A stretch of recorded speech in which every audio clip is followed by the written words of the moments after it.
और शुरुआत इस वक्त की बड़ी खबर के साथ करेंगे जो कि जम्मू कश्मीर के अखनूर सेक्टर से आ रही है। एक बड़ी आतंकी साजिश को यहां पर नाकाम किया गया है। पुलिस ने विस्फोटकों से लैस ड्रोन को मार गिराया है। कब्जे में आए ड्रोन के साथ 5 किलो आईडी बरामद किया गया है। ड्रोन 17 किलो वजनी था। शुरुआती जांच से पता चला है कि ड्रोन चीन का बनाया हुआ था, यानी कि मेड इन चाइना वाले ड्रोन को ध्वस्त किया है सुरक्षा बलों ने। यह अहम कामयाबी। ड्रोन में लदा था 5 किलो विस्फोटक, यानी कि एक बड़ी आतंकी साजिश यहां पर सुरक्षा बलों ने नाकाम कर दी है। अखनूर में इसे अंजाम दिया गया और ये लगातार कई महीनों से जारी है, जब ड्रोन से निशाना बनाने की तैयारी की जा रही है। और ड्रोन का वजन बताया जा रहा है 17 किलो और चाइनीज मेक है इसका। ये तमाम डिटेल्स अब आ रही हैं इस ड्रोन के बारे में। अखनूर में ये बड़ी आतंकी साजिश जिसे फेल कर दिया गया है। तस्वीरें आप देखिए उसी ड्रोन की हम आपको दिखा रहे हैं जिसमें विस्फोटक लदा हुआ था। 5 किलो आईडी बताया जा रहा है। इसकी मेक चाइना की है और 17 किलो इसका कुल भार है।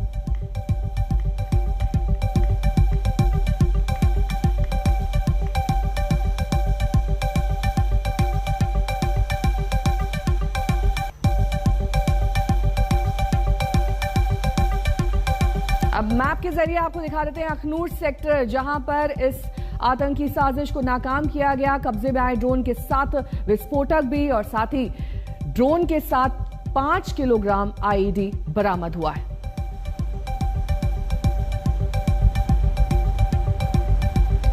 जम्मू कश्मीर के डीजीपी दिलबाग सिंह से हमने फोन पर बात की। सुनिए उस बातचीत के कुछ अंश। मार गिराया गया और दूसरी बात की इसमें कितना जो किलोग्राम आईडी पाया गया? इसमें पहला जिस तरह का आईडी हम लोगों ने पकड़ा था 5.5-6 केजी वेट का, उसी तरह का आईडी था। और ये अखनूर का पलामला सेक्टर का बॉर्डर एरिया है। काना चक्का एरिया है जिसके अंदर ये इसको मार गिराया गया है। अच्छा, दिलबाग सिंह जी, कितने किलोग्राम ये आईडी इसमें था? ये 5.5-6 किलो के करीब आईडी रहती, जो पहले भी एक पकड़ी हम लोगों ने, जो लास्ट टाइम लेके आए थे जिस दिन ये फील्ड का अटैक हुआ था, उसी नौयत की आईडी है जी। अच्छा दिलबाग सिंह जी, कोई जानकारी मिली है कि क्या कोई जो आतंकी है इसको रिसीव करने वाला था इस आईडी की खेप को यहाँ पर जम्मू में? उसके ऊपर पुलिस की बाकी वर्किंग अभी जारी है। अच्छा, ड्रोन का पता लग पाया है कि ड्रोन क्या चाइनीज ड्रोन था, किस प्रकार का ड्रोन था, क्या ये अंतर्राष्ट्रीय सीमा से घुसा था? उसकी सारी तफसीलात अभी पुलिस वेरीफाई कर रही है। मुझे लगता है कि जम्मू पुलिस थोड़ी देर तक उसके बारे में डिटेल्स और शेयर करेंगी। आज तक से बातचीत करने के लिए बहुत बहुत धन्यवाद। शुक्रिया सर। तो डीजीपी दिलबाग सिंह से ये बातचीत सुन रहे थे आप। उनका साफ तौर पर कहना था कि एक बड़ी और अहम आतंकी साजिश को यहां नाकाम किया गया है।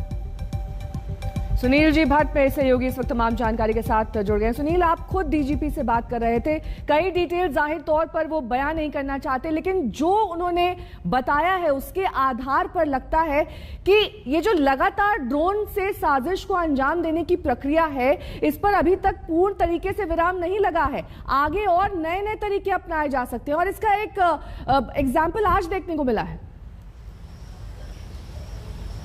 बिल्कुल नेहा, हमने दरअसल देखा है कि पिछले 2 वर्षों में जो है ये ड्रोन की हरकत जो है अंतर्राष्ट्रीय सीमा और नियंत्रण रेखा के पास देखी गई है। और ड्रोन का इस्तेमाल जो है ज़्यादातर हथियारों को भेजने के लिए किया जा रहा था, पाकिस्तान द्वारा ड्रग्स भेजने के लिए किया जा रहा था। लेकिन हाल ही में हमने देखा कि किस प्रकार ड्रोन के जरिए आतंकियों ने जो है जम्मू में स्थित वायुसेना स्टेशन पर जो है हमला करवा दिया। और तब से ये काफ़ी ज़्यादा चिंता का विषय है, चौकसी काफ़ी ज़्यादा है। और कल रात को भी जैसे ही ड्रोन को देखा गया तो वहाँ पर जो मुस्तैद पुलिसकर्मी थे उन्होंने उस ड्रोन को मार गिराया। डीजीपी दिलबाग सिंह ने हमारे साथ एक्सक्लूसिव बातचीत की और उन्होंने साफ तौर पर कहा कि एक स्पेसिफिक इनपुट था पुलिस के पास, तो पहले से तैयारी थी कि कोई ड्रोन आने वाला है तो उसको मार गिराना है, तो ये तैयारी पहले से की गई थी। और ये जो ड्रोन है ये कानाचक इलाके में गिराया गया। इस समय मैं कानाचक पुलिस स्टेशन में ही हूँ और इसी पुलिस स्टेशन के अंदर जो है उस ड्रोन को इस समय रखा गया है। ये जम्मू का ग्रामीण इलाका है, जम्मू शहर से तकरीबन 35 किलोमीटर दूर है ये कानाचक इलाका। और इस समय जो है कानाचक पुलिस स्टेशन के अंदर ही इस ड्रोन को रखा गया है। हमारे पास अभी जानकारी मिली है कि 10:30 बजे जो है जम्मू कश्मीर पुलिस जो है एक प्रेस वार्ता करने वाली है और उसमें जो है तमाम जानकारी दी जाएगी इस ड्रोन की हरकत के बारे में। लेकिन बहुत बड़ी सफलता मिली है नेहा सुरक्षा बलों को, जम्मू कश्मीर पुलिस को। ड्रोन जिसमें कि आईडी पाकिस्तान ने भेजा था, उस ड्रोन को मार गिराया गया है। और डीजीपी दिलबाग सिंह ने हमारे साथ एक्सक्लूसिव बातचीत में खुलासा किया है कि इस आईडी का इस्तेमाल जो है जम्मू शहर को दहलाने के लिए किया जाने वाला था। तो बहुत बड़ी आतंकी वारदात को जो है विफल कर दिया गया है, बहुत बड़ी सफलता है। लेकिन नेहा, जैसा कि आपने कहा कि ये काफी गंभीर विषय है, लगातार ऐसी वारदातें हो रही है और इस पर कुछ अंकुश भी नहीं हो रहा है। बहुत बहुत शुक्रिया सुनील जी भट्ट, हमारे संवाददाता जानकारी देते हुए जम्मू से। और एक बड़ी आतंकी साजिश को वहां पर नाकाम किया गया है, उसके तमाम डिटेल्स लेकर वो हाजिर थे। आज दो आतंकी साजिश नाकाम हुई हैं। अखनूर में ड्रोन वाली साजिश का सफाया हुआ, तो वहीं सोपोर में लश्कर के 2 आतंकियों को सुरक्षा बलों के जवानों ने ढेर कर दिया। मारे गए आतंकी में लश्कर का टॉप कमांडर फैयाज वार भी शामिल है। कई आतंकी हमलों में फैयाज मोस्ट वांटेड था।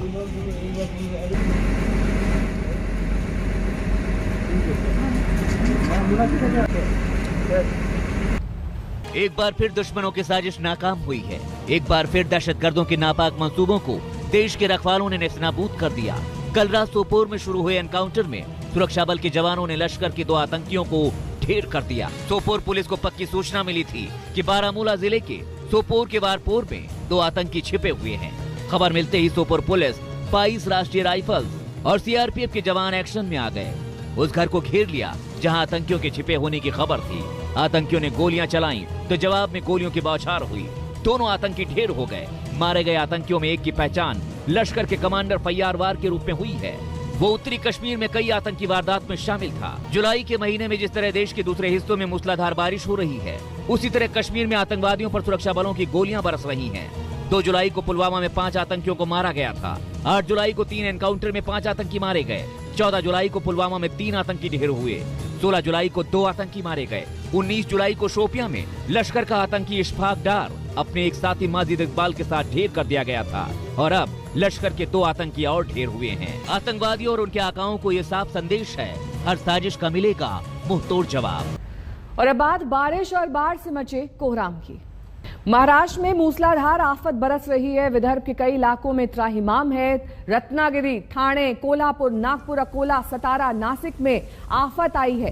कई शहरों में रेस्क्यू ऑपरेशन के लिए एनडीआरएफ की टीम की तैनाती की गई है। एसडीआरएफ को भी उतारना पड़ा है। रिहायशी इलाकों में नाव चलने की नौबत आ गई है। हालात की गंभीरता को देखते हुए कल प्रधानमंत्री ने महाराष्ट्र के मुख्यमंत्री उद्धव ठाकरे से बात कर सूबे को हर संभव केंद्रीय मदद मुहैया कराने का भरोसा दिलाया है।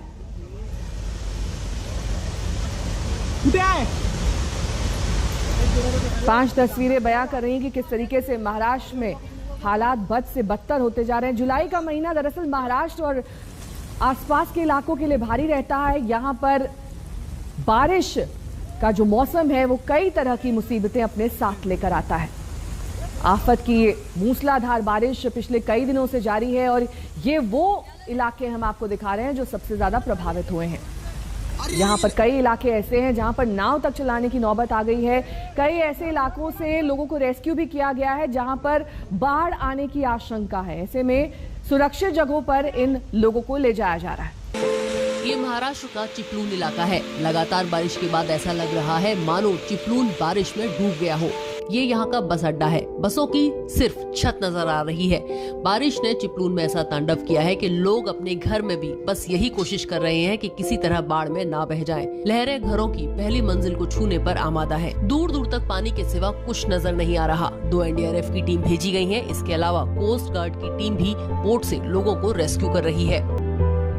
रत्नागिरी जिल्ह्यामध्ये झालेल्या अतिवृष्टीमुळे चिपळूण भागामध्ये प्रचंड पाणी साचलेलं आहे। एनडीआरएफच्या टीम ह्या साताऱ्यापासून पुढे निघालेल्या आहेत। कुंभारली घाटामार्गे ते चिपळूणला पोहोचतायत। रत्नागिरीमधनं फिशरमॅनच्या बोटी असतील, प्रशासनाच्या बोटी असतील, सिंधुदुर्ग जिल्ह्यातल्या बोटी असतील, या देखील चिपळूणला आता पोहोचणार आहेत। मी स्वतः तिथल्या भागावर निरीक्षण करण्यासाठी चिपळूणला पोहोचण्याचा प्रयत्न करतोय। चिपलून को दक्षिण कोंकण का बिजनेस हब माना जाता है। रत्नागिरी जिले में आने वाले चिपलून से सटे खेत और मंगोन जैसे इलाके भी बाढ़ में डूबे हुए हैं। करीब 27 गांवों का संपर्क बाहर से टूट गया है।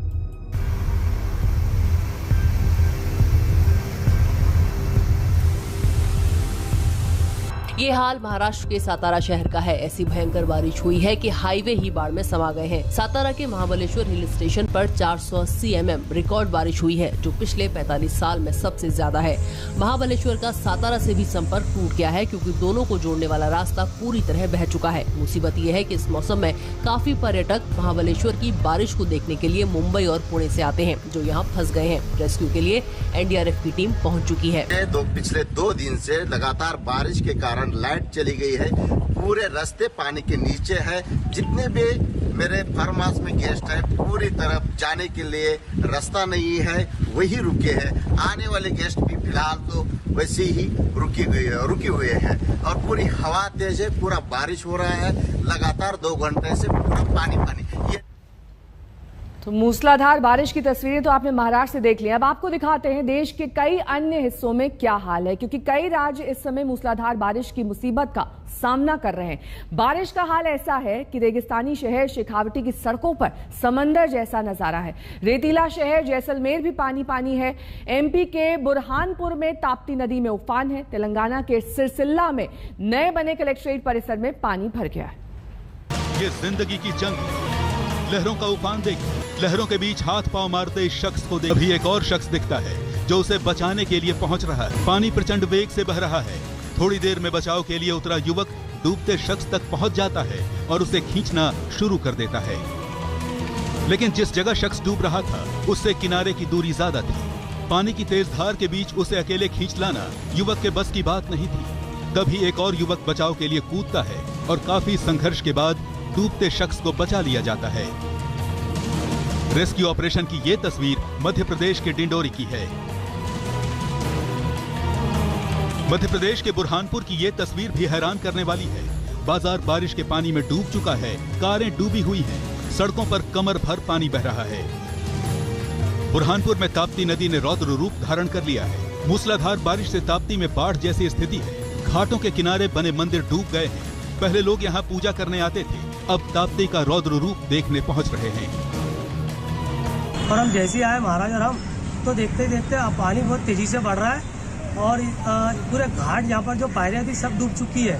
और जो यहाँ पर लाल मंदिर है, लाल देवल के नाम से जाना जाता है, वो भी लगभग डूबने की कतार पर आ चुका है। और मेरे को लगता है कि अब यहाँ मतलब पानी और तेजी से बढ़ रहा है। राजघाट पर साढ़े 3 बजे से ताप्ती नदी का पानी का उत्सव बहुत ज्यादा चल रहा है। पानी का संभावना ज्यादा है कि देवल लाल देवल पर डूब सकते हैं।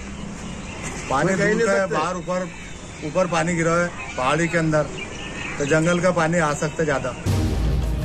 राजस्थान के फतेहपुर शेखावटी की इस तस्वीर को देखकर लगता है मानो बादल फट गया हो। भयंकर गर्मी और सर्दी के लिए चर्चित फतेहपुर शेखावटी इस साल बारिश में रिकॉर्ड तोड़ता नजर आ रहा है। सड़कों पर समंदर जैसा मंजर है। दर्जनों घर, दुकान, दफ्तर सब पानी में डूब चुके हैं। पूरा शहर त्राहिमाम कर रहा है। अब दिखाते हैं मध्य प्रदेश के बैतूल का हाल। देखिए, ये लोग खेत में धान लगाने जा रहे थे। अचानक नदी में सैलाब आया और मुसीबत में फंस गए। जान पर आफत आई तो झाड़ पकड़कर खुद को बहने से बचाया। थोड़ी देर बाद राहत की टीम पहुंची और बाढ़ में फंसे 3 लोगों को वहां से निकाला गया। आज सुबह सूचना मिली थी कि 3 लोग फटकार नदी में फंस गए हैं। ये लोग धान लगाने गए थे, उसके बाद बारिश हो जाने से पानी बहुत ज़्यादा आ गया, जिससे वो बीच में फंस गए। इस सूचना पर हमारे थाने से बल गया तथा रस्सा वगैरह लेके गए और ग्रामीण वासियों की मदद से उनको सकुशल बाहर निकाला और उनके घर भेजा। तेलंगाना के सिरसिल्ला में नई बनी कलेक्ट्रेट बिल्डिंग भी पानी में डूबी हुई है। रेस्क्यू ऑपरेशन की ये तस्वीर तेलंगाना के निर्मल में ऑटो नगर कॉलोनी की है। तस्वीरें देखिए, पूरी कॉलोनी पानी पानी है। ऐसा लगता है बीच नदी में कॉलोनी का निर्माण कर दिया गया हो। पानी में बुरी तरह घिरे लोगों को बचाने के लिए एनडीआरएफ को उतरना पड़ा। नावों में भर भर कर 60 लोगों को घरों से निकालकर सुरक्षित ठिकानों पर पहुंचाया गया। आज तक ब्यूरो। बारिश और बाढ़ का कहर सिर्फ भारत में ही नहीं बल्कि दुनिया के कई मुल्कों में देखा जा रहा है। टर्की के अरवाही प्रांत में इतनी बारिश हुई कि बाढ़ आ गई। बाढ़ में घर बहने की तस्वीरें सामने आई हैं। टर्की का ये इलाका मूसलाधार बारिश से परेशान है। लोगों को बचाने के लिए शहर में बोट चलाने की नौबत आ गई।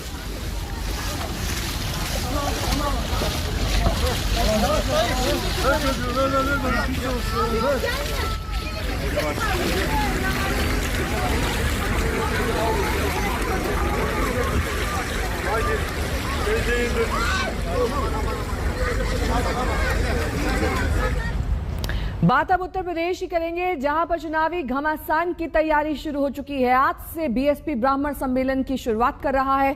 अयोध्या से शुरुआत इसकी हो रही है और पहले ही चरण में यूपी के 6 जिलों में सम्मेलन किया जाएगा। बीएसपी महासचिव सतीश मिश्रा को इसका जिम्मा दिया गया है। कुमार अभिषेक ने खास बातचीत की उनसे।